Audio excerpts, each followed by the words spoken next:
So this latest chapter of Black Clover was an interesting one for a few reasons, but more than anything, the implications to the future of Yami are tremendous. What we uncovered with this one may very well set the tone for future events with the character in a number of ways. Ways that aren't necessarily good or bad, but this is most definitely something to keep an eye out for. With the previous chapter, Asta refused to back down. He had been beaten and battered by Lucifero, being forced to accept the unbridled onslaught of the Fiend by way of several meteoric stomps. And with him being in no condition to fight yet fully intent on doing so, the one to support him would be the vice captain of the Black Bulls, Nacht, who would offer to aid Asta, attacking right alongside him. And that's because even despite the danger, Nacht knew in his heart of hearts that the only one who stood a chance of defeating the devilish tyrant would be Asta. To be fair, this Spade Kingdom conflict for them has deviated quite radically from their intended goals, and things have only gone from bad to really bad to even worse than that, but his tutelage of Asta still retains its value. The belief in him remains, but the situation has only become more and more precarious. Even while Asta had not prepared themselves for what was to come, Yuno and Mereo Leona were still going at it with Lucifero.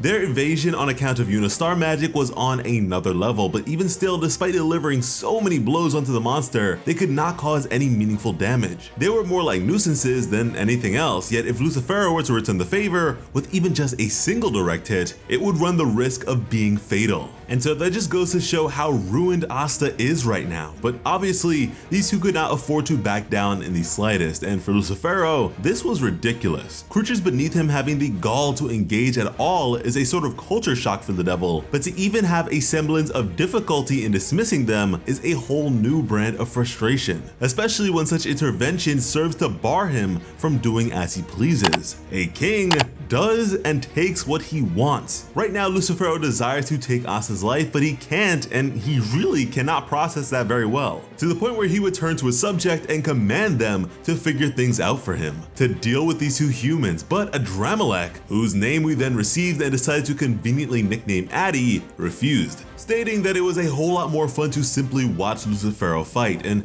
I have to wonder if this is simply the odd temperament of the creature or a sort of opportunistic outlook, because if Lucifero were to perish here, I'd imagine a sort of power vacuum would be found within the underworld.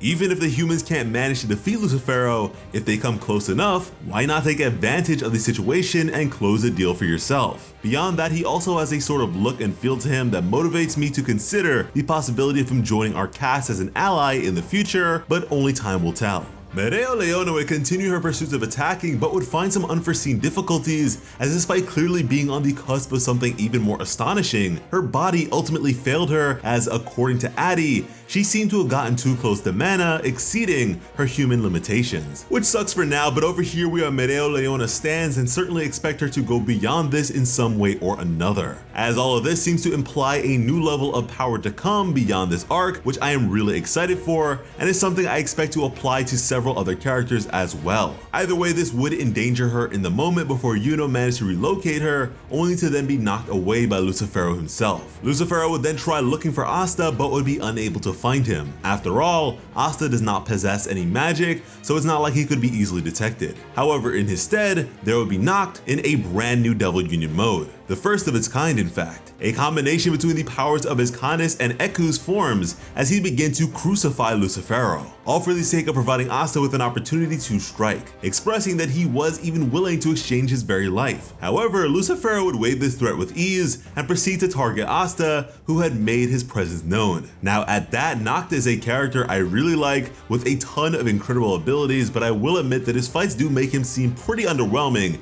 in terms of power. He is working with lower level devils to be fair, but still, it is a bit unfortunate. But despite a lack of power, he is an incredible character that was willing to give his life for Asta's. But just as he expected to perish, Yami came to his rescue, telling him not to die. With this latest chapter, we would have Vanessa concerned for Yami's well-being while being pressured by Lucifero's gravitational magic, as Rogue would begin to act, managing to assist Grey, who would express that she could heal him. Now, due to the inherent nature of the magic, Rogue has not been all too noticeably relevant lately, but this is most definitely a power I have always been a fan of. I love its independence and ability to act even beyond the purview of Vanessa herself, and truly I would argue that the only reason they fared as well as they did while up against the Lucifero blob monster monster was on account of its intervention, so don't sleep on this thing. It is essentially the personification of plot armor. But when Grey took a look at Yami's body, she noticed something very major, and that's the fact that the very structure of Yami's body has been altered, and altered to the point of resembling Libe, who is of course a devil. That despite his body being incredibly damaged, he was overflowing with mana.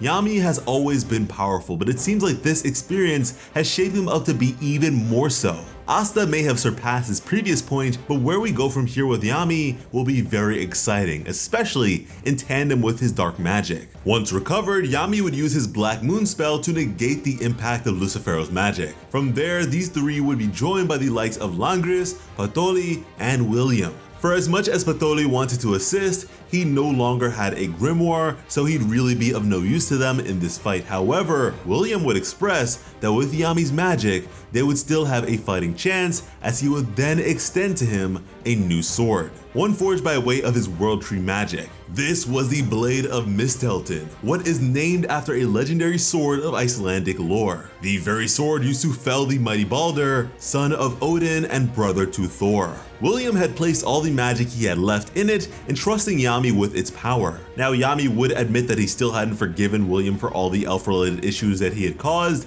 but since they were both pulled into this situation together, he figured it only made sense that they worked together to end it, proposing that if they both made it out of here alive, they should have a drink together. But this would then take us back to the present, where Yami was holding Lucifero back. Lucifero would be surprised by this and come to recognize that Yami possesses dark magic, furthermore promising to handle him in due time, as he would suddenly up the power of his fist and send Yami and Nacht flying, before again setting his sights on a terribly injured Asta. But before he could kill him, Rogue, Zora, and Sekre would get in the way, and once Lucifero hit Zora, these three would use a combination attack: reverse counter trap and mana method sealing magic. They were both doing their absolute best, but knew that they only had a few seconds at most. However, we wouldn't see the full expression of this just yet, as we would have more from Nacht and Yami in particular, as Nacht wanted Yami to leave him be, stating that he was not afraid to die. While on the inside, how he truly felt was whenever he looked at Yami, he was reminded of his former self, the version of himself that he resented so much, and so he wanted Yami to just leave him be,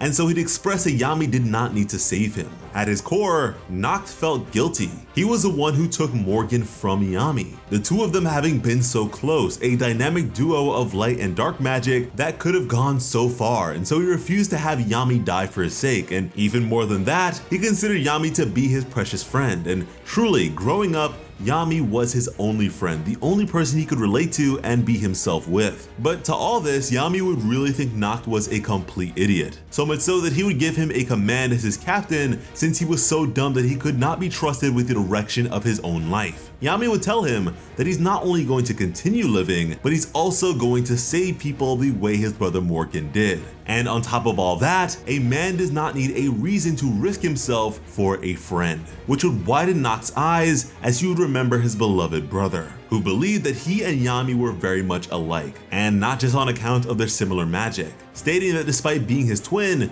Yami understood Nacht more than he did. He'd say this sort of stuff to both of them, who would both dismiss him, saying that he was just being weird. We would then be reminded of another thing that Morgan once said, that despite it being frustrating to admit, he believed Yami was more suited to be his brother's partner than him, with a really kind smile. Both Yami and Nacht would remember him at this point, and Nacht, who was now tearing up, will tell Yami that he can't keep acting like a kid forever, which is funny because this is sort of like a reoccurring gag between Yami and others from his past whenever things get a bit too sentimental and or emotional, as they will point out their age, like when Wizard King Julius believed himself to be dying. But here, Yami would admit to being a man while also being young at heart. And with this, they were both now ready. These two former hooligans of unsavory magical abilities would stand tall together, prepared to give this fight their all. Not much progress on the Lucifero front, but again, these are some major developments for Yami. Also, Nacht remaining as a present figure of the Black Bulls after everything is said and done is really exciting for sure. And for plenty more excitement, be sure to subscribe to Plot Armor with notifications on. We've also got our brand new channel, Plot Armor Comics, for all the best Western comic content you may desire, so check us out. And when it comes to bringing you some of the best Black Clover content on the platform, Plot Armor has you covered. As always, I'm Slice of Otaku. Thank you all so much for watching and have an awesome day. I love you.